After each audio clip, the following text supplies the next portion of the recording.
what happens. I know. We I can't love even it. count. Welcome to another episode of Entrepreneurs and Fuego.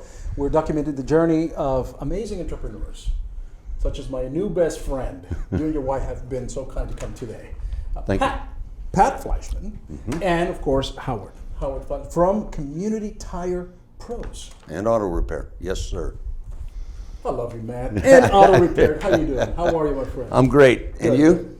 I'm doing all right. I'm doing all right today. Actually, better than all right now that you guys are over here. Very good. Tell me more about Community Tires Pro and auto repair. Well, I was in the auto parts distribution business for many, many, many, many years. Was this a business that you owned or you worked for? That I owned. Okay. And when I got out of that, I had always looked at the tire dealer and the repair shop as a place where you really made some money because you didn't make it in the auto parts. All right. Wasn't exactly quite the picture that I thought it was, but we jumped in and decided we could do it a little bit different. So we jumped in 1991 and opened our first Community Tire. At that point, it was called Knutson's Tire and Auto. Okay, and we expanded to 3 stores. Yep.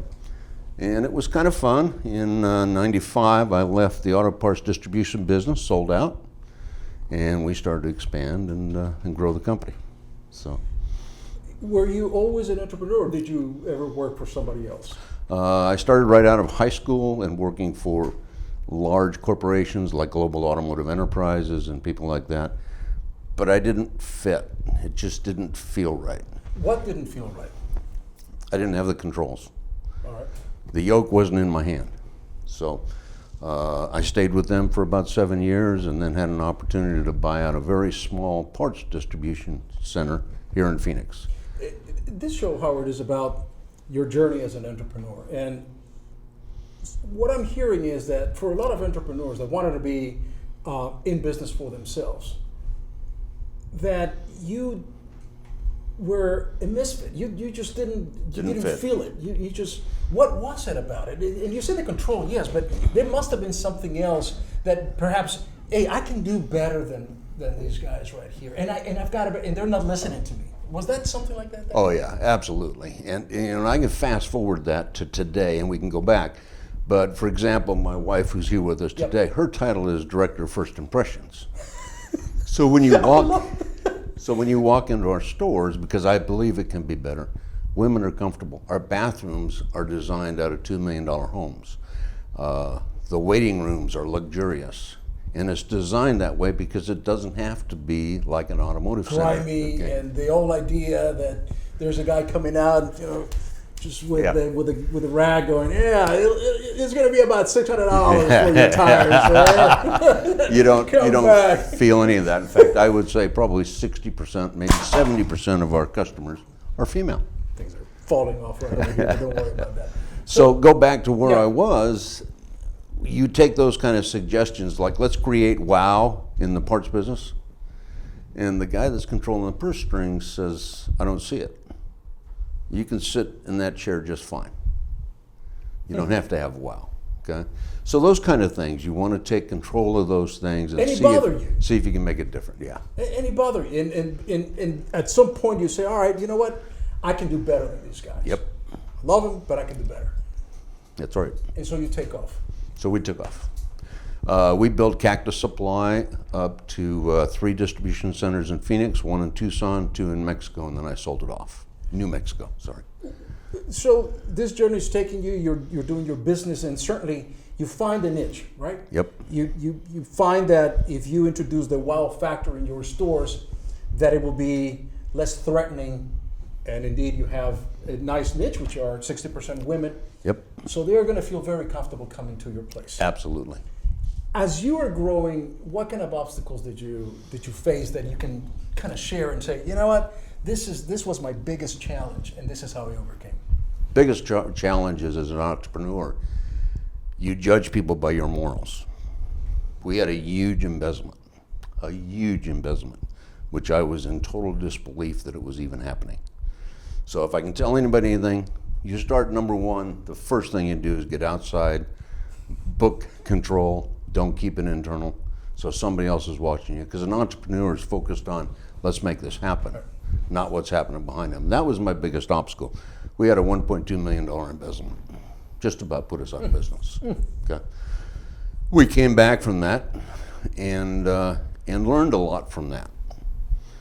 So the first thing we learned is no financial records go forward until outside sources have looked at them. Okay. So I'm on that immediately because it would have been seen right away.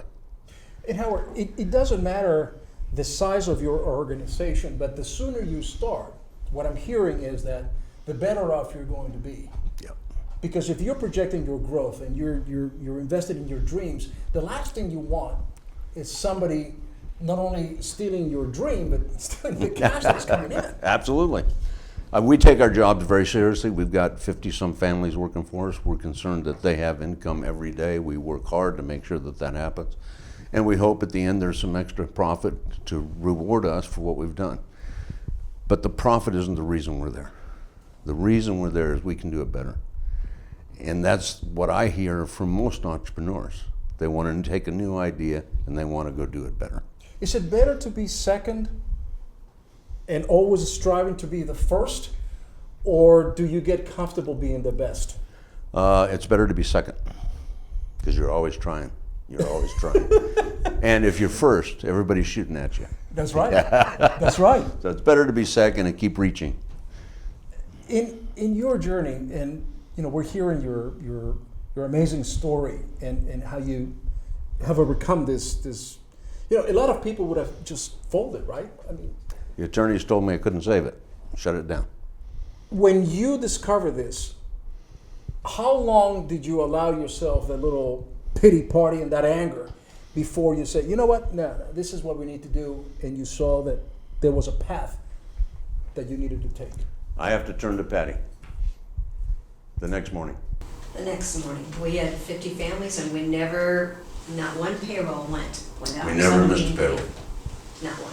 And the voice you folks hear is Patty Fleischman, who is the other half of Howard. She's the brains. Yeah, there's Or no maybe two ways about 60%. that. That's when we redirected the business to another niche. Yeah, we walked in. First of all, when you have the shop, Yeah. okay, you sit back and say it's over. You meet with the attorneys. You do this, you do that. And the attorneys look at it and say, "This is where you're at. This is what's going to take to fix it." Yeah. We looked at it and said, if we let this go down, because it's November 13th, we're going to have employees at Thanksgiving time that won't have paychecks. Wow. We have Christmas that could be bad. And it was more important to us to see that those families that were supporting us still continued to get their reward. I went without a paycheck for 3 years. Well, fortunately, I could, but I went without a paycheck for 3 years. Nobody in my company went without anything. And it's just the way I lead. Those people, most of them are still with us, still dedicated to us, and still serving our customers on a daily basis with gratitude. So it pays back in the long run, but it was a tough couple years. Can you learn to be a leader, or is that something that you feel you were born with, and that in times of turbulence, as you went through, you went from being a sailor that is just docked on land to being able to navigate this ship in the most turbulent waters, and you were the captain, and you said, "This is what we need to do," along with your half partner. Yeah, Patty stood by my side like a rock. There was no question about that. Can you make leaders, or have you that innate ability to be a leader, and it was that I think there's some natural indication that you want to take hold, but you just made a great analogy, because anybody can be a leader when the seas are calm. everybody Yeah. calls themselves leaders, and you can do this and that and overcome this. Dude, you've never gone through a tough time. This is a tough time right here. This is a tough time. How do you overcome it? So It's all in your mind. You've got to decide: is this a challenge or is it a defeat? Okay, and to me, it was a challenge. If I had to shut the company down, I could just as well shut it down in 3 months as I could today. Right. So and I had vendors that stood by me, and we just rocked it. We just rocked it. Of course, I had a few thieves we had to get rid of, because the people at the top that were stealing, and when somebody's stealing at the top, there's other people stealing too. So we had to figure all that out. The confidence and the trust that you had within your organization. After this episode happens, I guess the tendency would be to just recoil and say, you know what? I'm never going to trust anybody ever again. Did that happen? Entrepreneurs have the illness of judging people by their own morals and guides, and that doesn't change. I never felt that. I never felt that. The sign of a true leader, and I respect everything else. And that, this show is watched by entrepreneurs that are getting started. This is watched by entrepreneurs that are already there and that are just sponging from this type of lessons. And believe me, this is so very, very useful. So, I'm just in awe, man. I just talk to you all day long. You just do it. I'd love to do that, but yeah, break up a bottle of wine, and for me, just a little agua. Water, agua. Yeah, agua for me. Tell the niche where our direction went. Exactly. So yeah, you were talking about the niche that you went to. So after we stabilized the company, Yeah.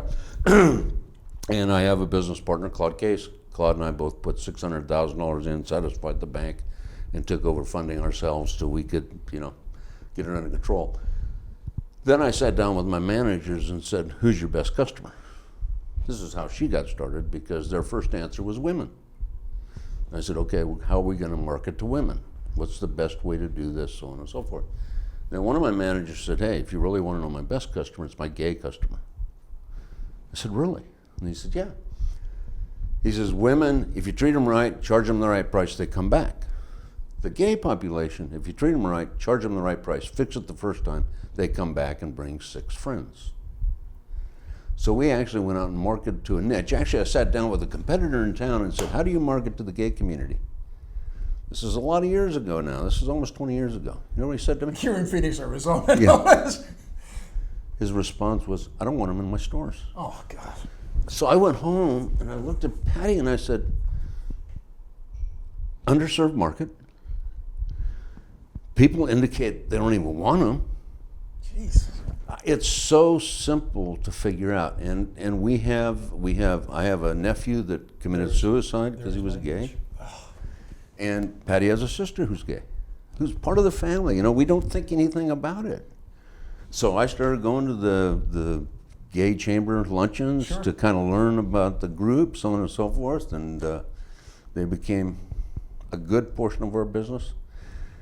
And we did a speech for Pride many, many years ago, where I thanked them for accepting us. Sure. It's a whole different ballgame. So the world needs to wake up. But anyway, that market to us has been wonderful. And it's amazing that some of our prejudices blind us. Oh yeah. To the amazing business opportunities that are there, and not just because there are business opportunities, but because it's just the right thing to do. Crying out loud, it's just the right thing. Again, going back 20 years, we had other dealers around the United States that kind of shunned us a little bit. 10 years later, they're asking us, how do you market? How do you do that? And guys, open your eyes. They're just people. It's just a world full of people. I have bad news. Uh-oh. They've been cutting me off for like about 5 minutes ago, 10 minutes ago, and everything. I don't pay any attention to them, do you? No, not at all. You and I could be here all day with that. But you're going to have to come back, please, as our guest, because there's so many more stories that we want to touch, and I'm sure there's fantastic stories that you can tell us. Oh yeah, heartwarming stories. There you go, and that's what we're going to talk about, my man, my new best friend. Thank you. I feel the same way. Howard Fleischman, Community Tire Pros and Auto Auto repair. With that, we're out.